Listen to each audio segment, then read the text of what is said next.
Hello, students. Good morning and welcome to the digital class of today. Today, we are to read and discuss lesson number 10, a story named The Price of Bananas. So, boys, get ready yourself and open at page number 75 of your textbook. So, before going to the main point, I want to give you a very brief introduction of the writer here.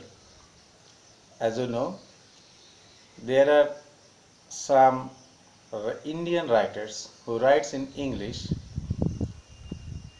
literature. Mulk Raj Anand was one of them. Some Indian writers like R.K. Narayan, Mulk Raj Anand, Bikram Seth, etc. You have to know the names of the English writers of India.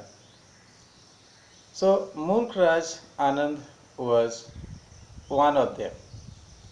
He was born on 12 December 1905 at Peshawar in undivided India. He was a prominent Indian author and pioneer of Anglo-Indian fiction. He, together with R.K. Narayan, Ahmad Ali and Raja Rao, was one of the first Indian English writers to gain international prominence. In 1924, Anand graduated from Punjab University in Lahore and went to London for higher studies. While in Europe, he also took part in India's struggle for independence. In 1935, his first main novel, Untouchable, was published, followed by Coolie in 1936, both of which deal with problems like poverty, caste system, and prejudices. His other books include Two Leaves and a Bird, The Village, The Sword and the Sickle, The Big Heart, etc. This legendary man, the Charles Dickens, he was named Charles Dickens of India, breathed his last on 28 September 2004 in Pune at the age of 98. So boys, now a brief introduction of the text to be read and discussed to get the conception about the theme of the text. That is, we use bilingual method to interpret the meaning so that you can make out the theme of the story. Capitalists and rich people look down upon scornfully at the poor and labor class, and throughout it has been a common practice in Indian society.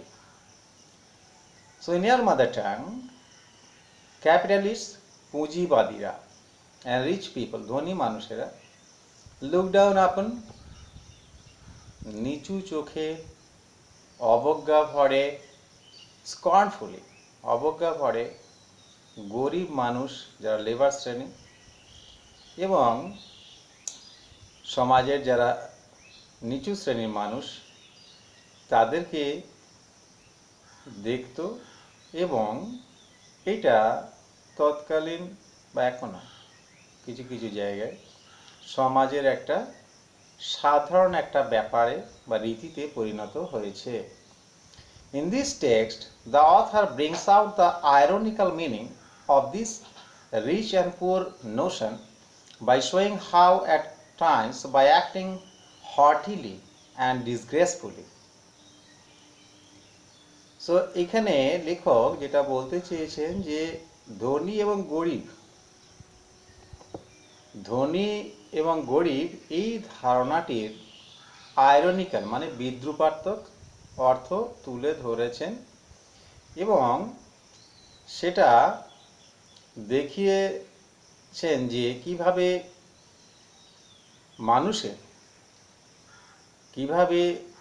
মানুষ নিজেদের অজ্ঞাতে the rich people unintentionally reveals how poor they are in respect of personality and human quality.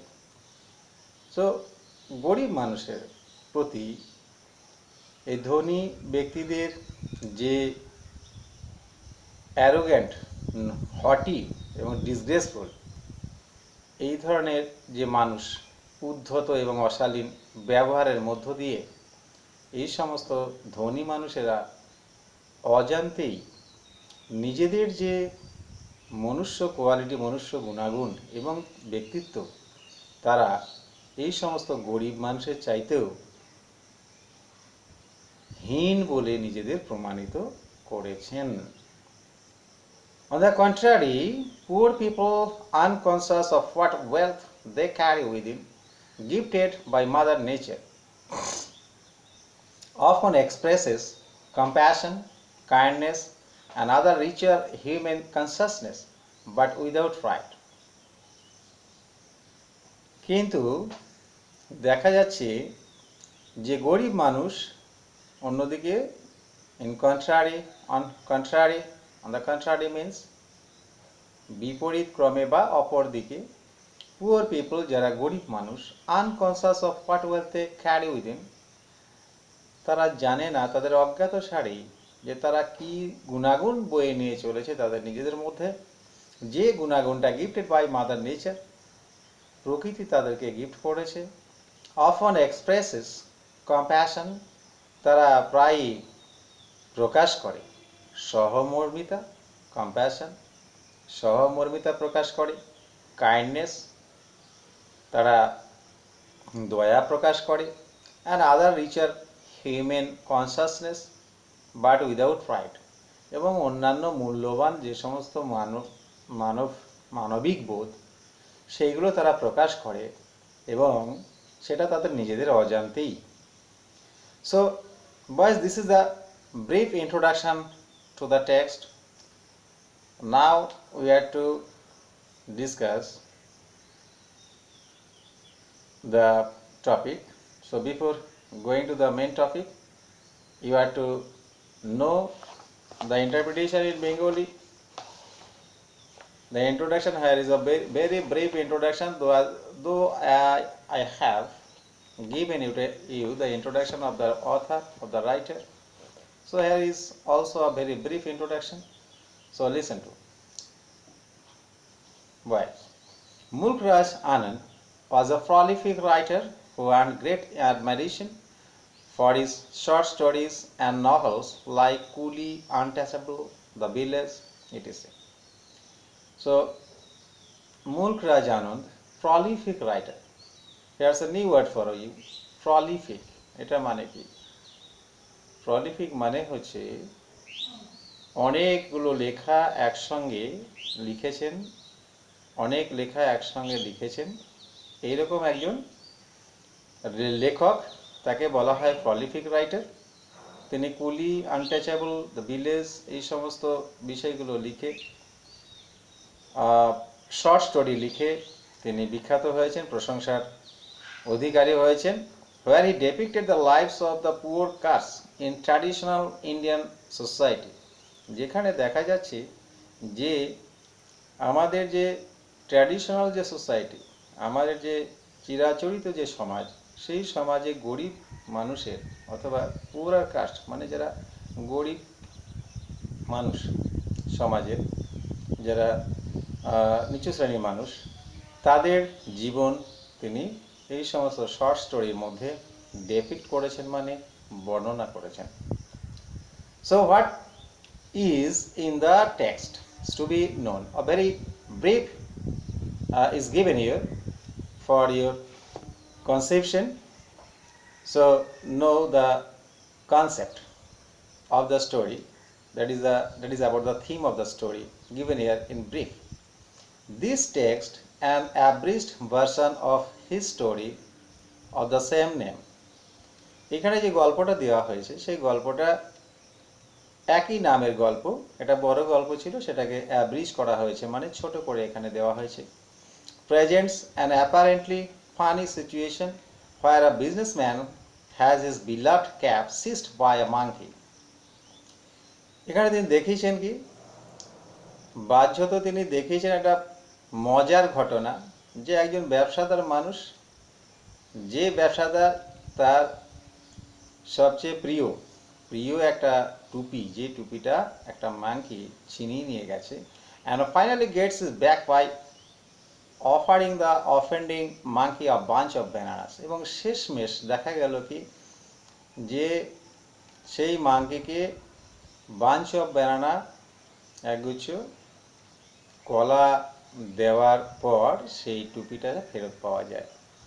Though the tone of the story is light-hearted, the author notes with sad concern the unkind and unjust behavior of the businessman towards the poor fruit vendor who had helped him to get back his cap.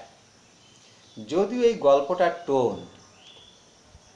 গল্পটার tone সুরটা হচ্ছে light hearted, হালকাভাবে দেওয়া আছে, কিন্তু লেখক এরই মধ্যে দিয়ে সেই বিজনেসম্যানের যে ব্যবহার এবং সেই ব্যবহারের মধ্যে যে ক্রুয়েলটি, সেই ব্যবহারের মধ্যে যে আনকাইন্ড এবং অবিচার গরিবদের প্রতি, এই গরিব যে ভেন্ডার যে হকার কলা বিক্রি করছিল, তার প্রতি তার যে ব্যবহার, সেই ব্যবহার ছিল আনকাইন্ড অ্যান্ড আনজাস্ট বলা হয়েছে। যে ভেন্ডারটা তাকে টুপি ফেরত পেতে সাহায্য করেছিল, তার প্রতি বিজনেসম্যানের এই ধরনের ব্যবহার ছিল আনকাইন্ড এবং unjust. So boys, now the main topic is divided into two part. So in first part we have to read and discuss now. I was on my way from Faizabad railway station to Lucknow. এখানে I refers to the author of the story, that is Mulk Raj Anand. So Mulk Raj Anand এক সময় Faizabad railway station থেকে লখনৌ আসছিলেন। I had arrived at the station half an hour in advance of the time for the train's departure. তো train যখন ছাড়বে, আমরা naturally কী করে train ছাড়ার একটু আগে স্টেশনে পৌঁছাই, ঠিক সেই রকমভাবেই লেখক আধ ঘন্টা আগে, ট্রেন ছাড়ার আধ ঘন্টা আগে স্টেশনে পৌঁছে যান। I sat on a bench watching the monkeys frolicking on the trees and on the open platform. তো সেখানে গিয়ে কী দেখলাম? I sat on a bench, সেখানে আমি গিয়ে বসেছিলাম একটা বেঞ্চে, এবং দেখছিলাম যে একটা মাঙ্কি কি করছিল? ফ্রলিকিং। একটা মাঙ্কি সেখানে ফ্রলিকিং মানে হইচই করছিল, ফ্রলিকিং অন দ্য ট্রিজ, গাছের মধ্যে হইচই করছিল, and on the open platform, এবং খোলা প্ল্যাটফর্মে তারা হইচই করে বেড়াচ্ছিল। The monkeys descended now and then to collect half-sucked mango stones and the remainders of food from the platform. আর মাঙ্কিগুলো সেখান থেকে নেমে আসছিল, নেমে এসে সেখানে হাফ-সাকড ম্যাঙ্গো মানে হচ্ছে আর্ধেক চুষে খাওয়া হয়েছে ম্যাঙ্গো, সেইগুলোকে ফেলে দেওয়া হয়েছে, সেইগুলোকে কুড়িয়ে নিয়ে মাঙ্কিগুলো প্ল্যাটফর্ম থেকে কুড়িয়ে নিয়ে সেগুলোকে খাচ্ছিল। The younger monkey sat on the boughs of neem and tamarind trees. একদম ছোট যে মাংকিটা ছিল সেটা নিম গাছ অথবা তেঁতুল গাছ, ট্যামারিন্ড ট্রি, তেঁতুল গাছে বসেছিল, ready to jump after any food that may be visible. এবং সবসময় রেডি ছিল, যে কোনো খাবার দেখলে সে ঝাঁপিয়ে পড়বে, এরকম অবস্থায় সে রেডি ছিল। Just then the train was announced by the রিংইং অফ দ্য স্টেশন বেল। তো আগেকার দিনে কী হতো, এখনকার দিনে এখন অ্যানাউন্সমেন্ট এরকমভাবে হতো না। তো আগেকার দিনে কী হতো না, স্টেশনে ঘন্টা থাকতো, ঘন্টা বাজিয়ে ট্রেনকে যাওয়ার জন্য বলা হতো। তো সেখানে ট্রেন যাওয়ার ঘন্টা বেজে গেল। ঠিক সেই সময়তেই ট্রেন ছাড়ার ঘন্টা বাজলো। I concentrated on securing a seat for myself in the train. আমি নিজেকে ব্যস্ত রাখলাম যে জানলার ধারে যদি একটা সিট পাওয়া যায় তার জন্য। I got a window seat overlooking the platform. আমি একটা উইন্ডো সেট মানে জানলার ধারে একটা সিট পেয়ে গেলাম, এবং যেখান থেকে পুরো বাইরেটা দেখা যায়, প্ল্যাটফর্মটা দেখা যায়। Some other passengers joined me in the compartment. অন্যান্য কিছু প্যাসেঞ্জার আমার সঙ্গে সেই কম্পার্টমেন্টে আমার সঙ্গে জয়েন করলো বা এলো। We were all sweating from the rising heat of the summer. আর গ্রীষ্মের প্রচুর তাপ উত্তরোত্তর বেড়ে যাচ্ছিল এবং আমরা সবাই ঘামছিলাম, সোয়েটিং, ঘেমে যাওয়া। Several passengers were busy filling up their small earthen pitchers from a water pump. তো স্টেশনে কি হয়, জলের পাম্প থাকে, সেই পাম্প থেকে অনেক প্যাসেঞ্জার তারা ঠান্ডা জল তাদের মাটির পাত্রে ভরার জন্য ব্যস্ত হয়েছিল। I was struck by the genius of a monkey in snatching away the loincloth of a pious person who was taking a bath under the pump. তো সেই পাম্পের নিচে একজন ধার্মিক লোক, মানে সন্ন্যাসী টাইপের লোক, সেই লোকটা তার সেই হালকা ধুতি কাপড়টা, লয়েনক্লথ, সেটাকে খুলে রেখে স্নান করছিল। তো আমি অবাক হয়ে গেলাম, আমি মিনস সেখানে মুলকরাজ আনন্দের কথা বলা হয়েছে, লেখকের কথা বলা হয়েছে। অবাক হয়ে গেলেন কি, এটা দেখে, চালাকি দেখে, একটা বুদ্ধি দেখে, যে মাংকিটা এসে সেই লয়েন ক্লথটা নিয়ে একেবারে গাছে চেপে গেল। স্ন্যাচ মানে ছিনিয়ে নিয়ে চলে গেল, গাছে উঠে পড়ল। তাই মনে হয় যে তাকে বলা হয়েছে যে বিরাট একটা genius. A great deal of general amusement was caused by his incident. A great deal of general amusement was caused by this incident. এই ইনসিডেন্টটার সঙ্গে, এই ঘটনাটার সঙ্গে জড়িয়ে আছে। আমরা সবাই এটা দেখে ভীষণ আনন্দিত হলাম, মজা পেলাম। The bather then requested the monkey to return his loin cloth. তারপরে যে স্নান করছিল সে ব্যাথা, সে মাঙ্কিকে অনেক রিকোয়েস্ট করলো তার কাপড়টা ফেরত দেওয়ার জন্য। The monkey was generous and threw it down from the neem tree at the man's feet. মাঙ্কিটা যথেষ্ট জেনারাস ছিল, উদার ছিল, এবং সে নিম গাছ থেকে সেই লোকটার পায়ের কাছে সেই লয়েন ক্লথটা তার রিকোয়েস্টের ফলে তাকে ফেরত দিয়ে দিল। So until this boys, this is in the first part. Now stay at home, stay safe, and that's all today.